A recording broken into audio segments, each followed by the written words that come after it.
Hi guys.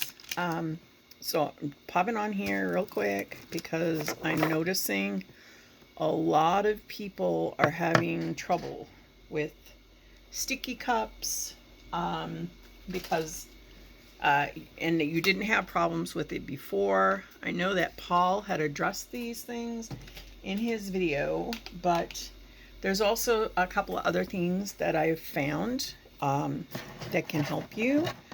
So the first thing is if you're getting tacky or sticky cups and you live in a colder climate, if the warmer climates, I'm not really sure what's going on, but I know that in the colder climates here in New England, it's getting down into like 50 degrees, going a little bit lower at night into the high 40s, mid to high 40s. So the first thing is you do want to check your room temperatures, make sure that your room is warm, that you don't have vents or drafts going and things like that, as always. The second thing is if you store your epoxy on the floor, make sure that you pick it up before you start working.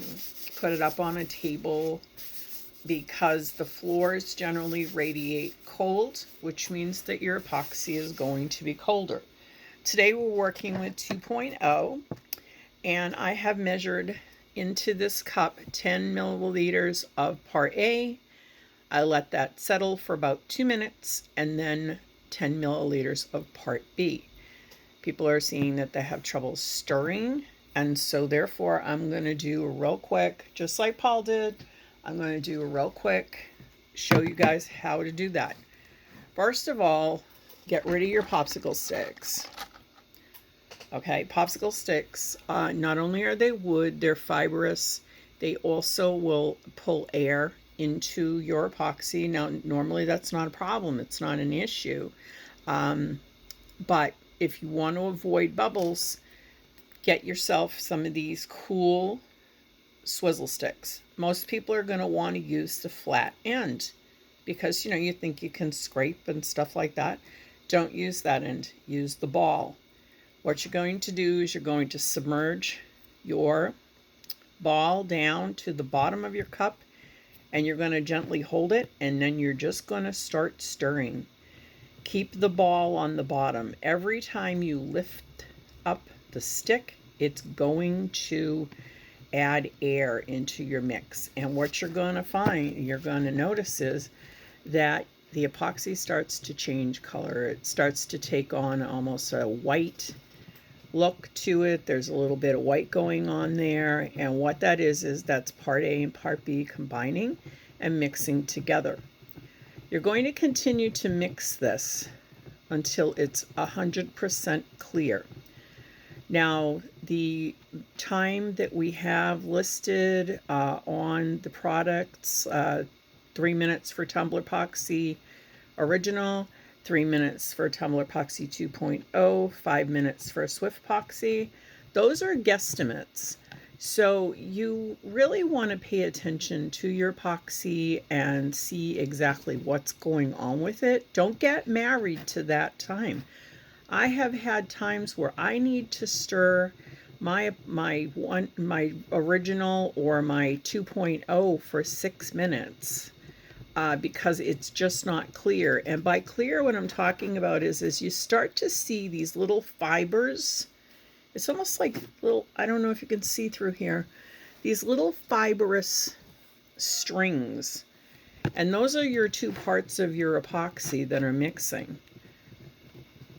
together. If those are not fully incorporated and you still have some of those little strings, that means your epoxy is not mixed. And what's going to happen is you're going to get sticky spots because there's a part A or part B that just hasn't fully incorporated into itself.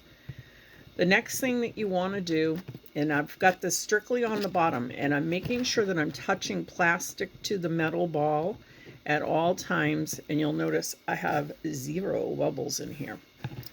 Okay, almost dumped the whole thing. Now, the next thing is you do want to get the sides. Why? Because you poured part A and you poured part B separately. As you're stirring, it's not fully incorporated. Take your cup You can tip it sideways slightly if it makes it easier for you, or keep it straight up and down. I like to kind of have it on something so that I can keep my fingers there. Again, take the ball, push it to the corner, and then start to pull up. And what you're doing is you're pulling up on a cup, and you're still mixing. Now you might get a couple of little bubbles here, and that's perfectly fine, nothing to worry about.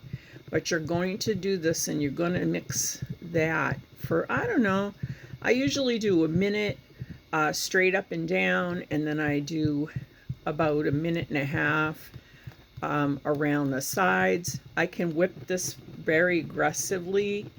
I'm going to get a few stir bubbles, but I'm not going to get a, you know, that white milky look. If you're getting the white milky look, I've seen people posting, it's billions of bubbles in there. That's because you have a lot of air that's incorporated into it. Another thing too is sometimes the epoxy is not fully mixed when there's lots of bubbles. So this way works. Trust me, it totally works, guys.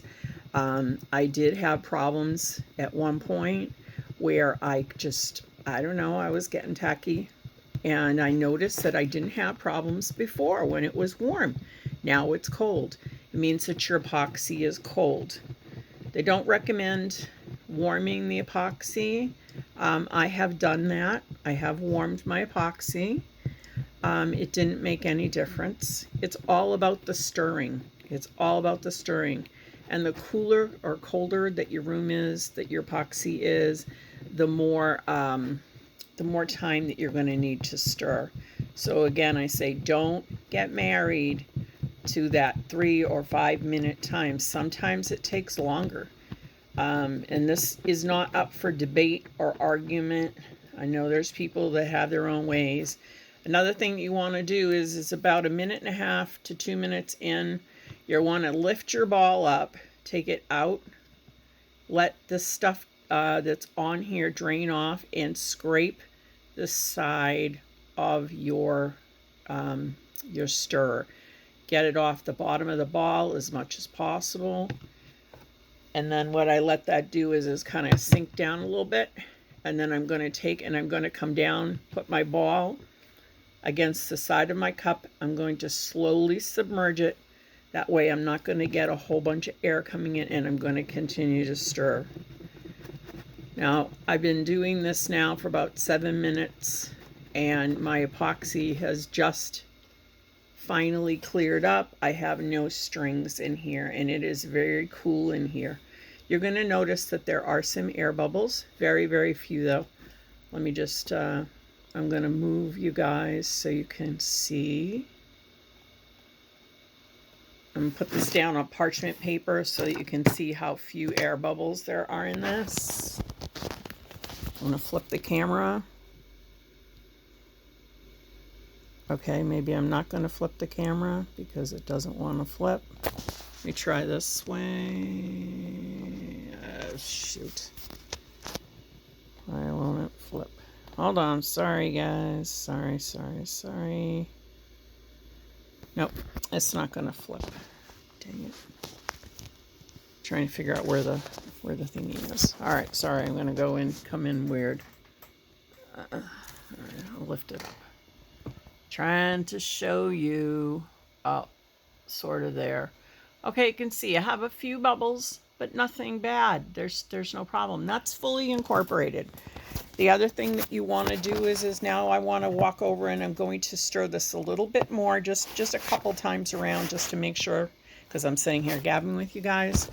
We're about 9 minutes in at this point, and that's okay. tumblerpoxy 2.0 has a nice long work time on it. I'll be able to apply this to a cup or two without any problems. And then what I'm going to do, because it is cold in here, is I'm going to use my heat gun. I'm going to actually hit it with my heat gun for about 2 or 3 rotations, fairly close. It's going to get all those micro bubbles about 5 minutes after I apply it. So I hope this helps you guys. And, if you have any questions, please reach out. So happy crafting.